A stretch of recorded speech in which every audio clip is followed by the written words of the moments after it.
There was a story known, it was called The Haunted Man. And that one was a feature about an unhappy man who changed his ways after a visitation by a ghost. Sounds familiar, Mhm. right? Because Dickens actually essentially wrote these as serial pieces, and that's how A Christmas Carol was born. It was a number of stories that he had written around this theme, and he sort of compiled them together and Combine them together. Yeah. Yeah. create this full story, right? So there's another one called The Seven Poor Travelers, which was written in 1854. And that one is a witching time story. So it talks about witches and, things like this. So it's not just, like I said, the ghost stories per se. There was a penny dreadful called Varney the Vampire. Mhm. And Varney the Vampire was again a serial story that came out about a vampire who, I am still fairly certain to this day that this is where Dracula was born, from this serial called Varney the Vampire. I know of it, and they actually made a movie about it. Yeah, and but I think that was really sort of the hot vampire story of the day, right?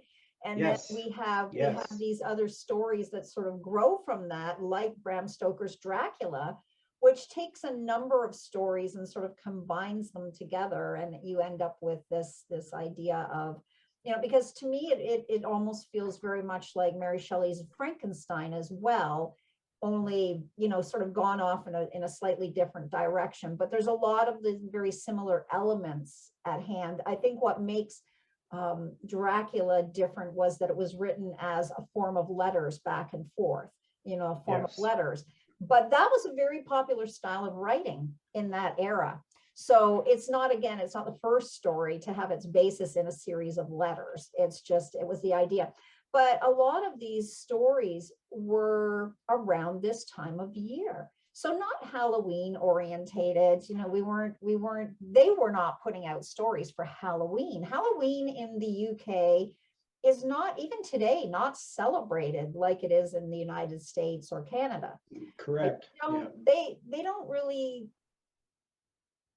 go in for this whole door-to-door trick-or-treating candy getting. No, over in the UK, Halloween, they still hold on to the old Mhm. traditions of Samhain and the end of the harvest and Yeah, the traditional meanings that's in it. behind the holiday. Yes, and ancestor worship and remembering those who passed from your family and those kinds of things, which oddly enough, when you take that and in that dark period, because it is starting to get dark at that time, that last harvest and moving in, again, we see a theme, right? And that theme does carry right through, and especially for Victorian ghost stories.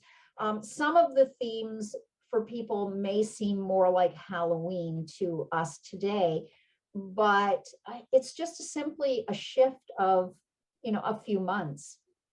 And it works quite well to take some of those old stories that were popular at Christmas time and shift them towards Halloween, which is what has happened in our modern take on ghost stories and the time of year that they take place. But again, too, I mean, we obviously have to look at the tradition of not just the ghost story, but the tradition of Christmas. I mean, it is fundamentally a Christian holiday, although it is based in, pagan roots, right? The pagans were celebrating Yuletide and the solstice, and so Christians have borrowed the dates and the times of the solstice and have applied, their mythos to this time of year as well. But we have a lot of stories as well, and even if you look at the birth of the Christ child, right, there's some interesting, almost supernatural elements to that story as well, right? Mhm. The angels and, the wise men who knowingly knew that the Christ child was born and just, somehow found their way from many Yes. corners of the earth Yes. And, so I mean, we have these associations, and not, well, it's not necessarily ghostly, it's definitely has a supernatural element to it. Christians are probably screaming at me right now, but let's face it, it's hardly I mean, there's a realism to what could possibly have happened, as the birth of a child, but then there's a lot of added drama through supernatural elements that are applied to the birth of the Christ child as well. So it's like, how do you decide what's a ghost and what's a spirit and what's an angel and what's supernatural and what's not, right? I think that all cultures have their own beliefs, and they find a place, and especially in North America, where we are a very blended melting pot of many cultures, those stories tend to come together. And it's whether we're telling them at Halloween or we're telling them now around this time of year, like Krampusnacht, right? Coming up. Yeah. Another great element of what now gets associated with Christmas, but was again not really a Christmas creature until Saint Nicholas was brought into the picture. And then Krampus became the anti Santa Claus. Exactly. He's like the anti-Santa. But at the end of the day, he really was a creature who was bringing in winter, right? Coming out of the mountains, and it was enough to scare and terrify, and to, people to stay indoors in the dark of winter, because these creatures were roaming the mountainsides. And I mean, they're based on their culture of herding and goats and alpine culture, but again, it's a pagan root for Krampus, but has somehow found his way into yes Christian belief system. And I find those funny. So again, it's the idea of ghosts and other supernatural creatures finding their way into what many sort of perceive as this, holly jolly Coca-Cola Santa. But it didn't start out that way, right? And I think that if we look at the tradition of, let's say, Christmas, the Christian version of Christmas, there's a wider picture there for people to pick and choose from. But Christmas itself is a real mishmash of many different cultures and ideas that have come together over the years. And, for the most part, based in a lot of pagan belief, with a little sprinkle of Christianity tossed in with the Christ child, having purportedly to have been born on the on the day of, but again, I'm not here to say here nor there for that. I just want to say, I think the popularity of these stories comes from something much larger than just the Victorian period. It comes from people's cultures across millennia of, lifetimes of people. And it's just that at the time of the Victorian period, when, sort of, especially in North America, along, the already colonized areas, as well as in England and perhaps Scotland and other areas of the United Kingdom, that it really was a blending of many belief systems that came to bring these stories forward. And Dickens, interestingly, stays away from any real concept of Christianity, other than talking about goodwill towards men and, these sort of moralistic things. But at the same time, when we have, like, behind me, the Ghost of Christmas Past, right? And, with the feasting and the eating, I mean, when we look at this gentleman, and we can't see him fully here, but, in his beautiful lush green robe, and in the movie where he's sitting with this big feast around him and he's eating, and he's got the garland of holly on his head and the crown, that's really harking back to Yuletide, the Yule pagan traditions of gathering holly and ivy and feasting and sharing wassail, right? The wassail and Mhm. the idea of wassailing, because Christmas carols were not something that, as much as we want to believe they were sung in the Victorian era, for the most part, they were not allowed.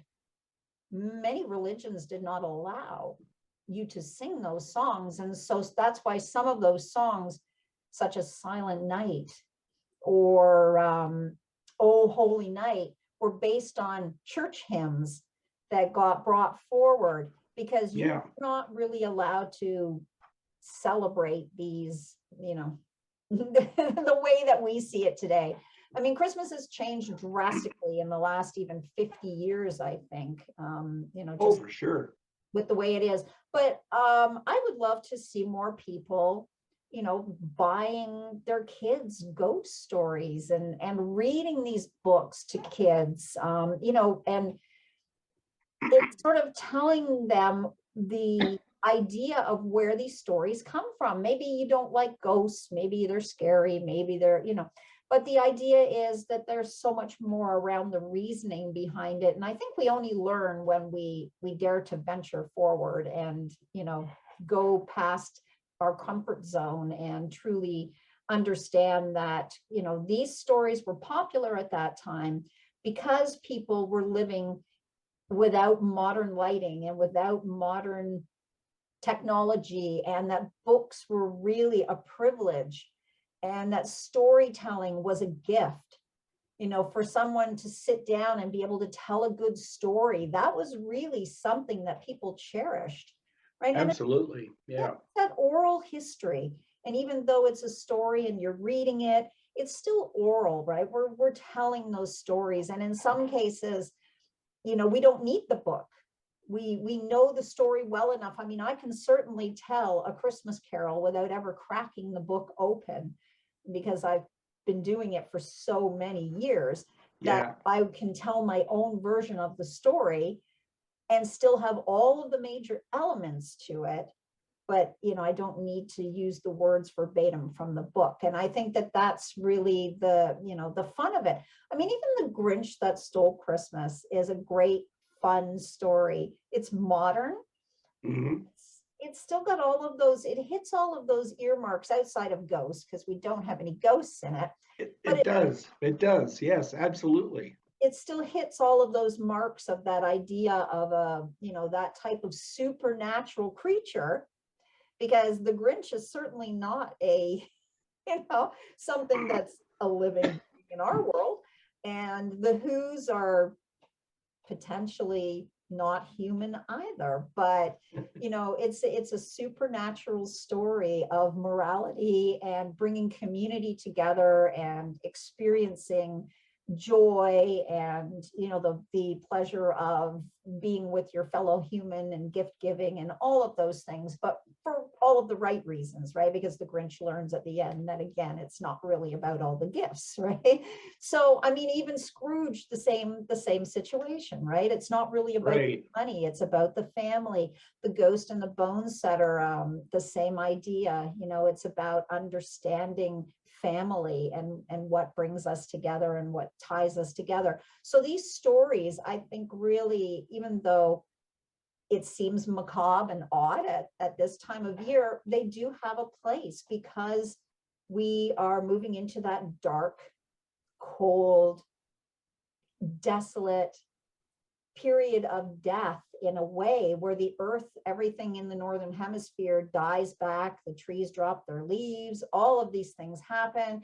The earth essentially is covered in a blanket of snow, and we have rebirth in the spring, right? So it just, the succession of it really makes sense to me, that ghost stories should be told in the coldest, darkest months of the year.